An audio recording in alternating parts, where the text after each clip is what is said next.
Nous prenons en charge donc des enfants porteurs de tumeurs solides et de leucémie. Nous avons développé, depuis la création de ce service, des protocoles de traitement visant à améliorer les taux de guérison. Pour pouvoir continuer de faire des progrès, il faut développer d'autres stratégies pour mieux comprendre les maladies, pour mieux comprendre ce que sont les patients, afin d'avoir un traitement plus adapté que par le passé. Nous avons de nouveaux outils qui nous permettent de mieux comprendre ce qu'est la maladie du patient et ce qu'est le patient.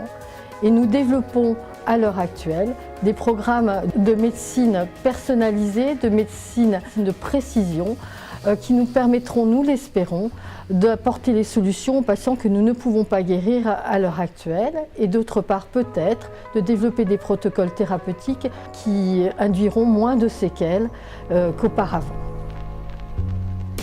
Moi, notre fils a été guéri grâce à la recherche sur le cancer de l'enfant, grâce au progrès de la recherche. Donc c'est essentiel, bien évidemment, quand on est parent d'enfants malades, mais également quand on est parent, tout simplement, se dire qu'on va agir pour sauver de plus en plus d'enfants. C'est quelque chose qui ne peut que nous toucher et nous donner envie de participer à ce projet. Nous sommes en train d'élargir notre programme de médecine de précision chez l'enfant avec un concept unique à l'échelle nationale, même internationale. Tout l'enjeu de demain est d'avoir plus d'options thérapeutiques dans l'utilisation de nouvelles molécules et dans leur combinaison. L'immunothérapie est actuellement l'une des voies de recherche les plus prometteuses en oncologie.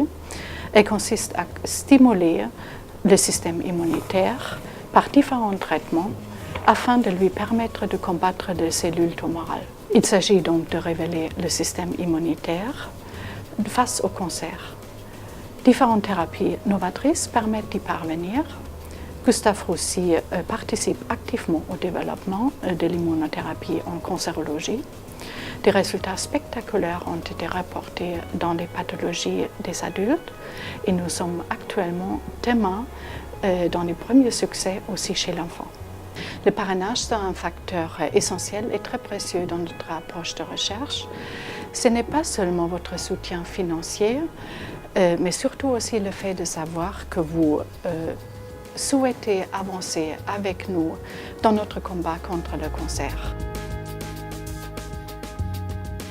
Je pense que c'est un très bon mode de financement parce que ça permet aux chercheurs tout simplement d'être plus sereins, de se consacrer à la recherche uniquement et de ne pas courir après des bourses de recherche pour financer leur recherche. De nombreux projets, soit de qualité de vie, soit de projets de recherche, sont soutenus par des associations ou par des donateurs particuliers. Et je tiens à remercier tous ces donateurs qui nous aident et nous soutiennent par le financement de nos actions, mais aussi parce qu'ils représentent de stimulation, de compréhension de nos objectifs, qui nous permet de se sentir dans un vrai partenariat, d'être vraiment ensemble, de se comprendre et de se battre ensemble. Donc merci beaucoup à tous.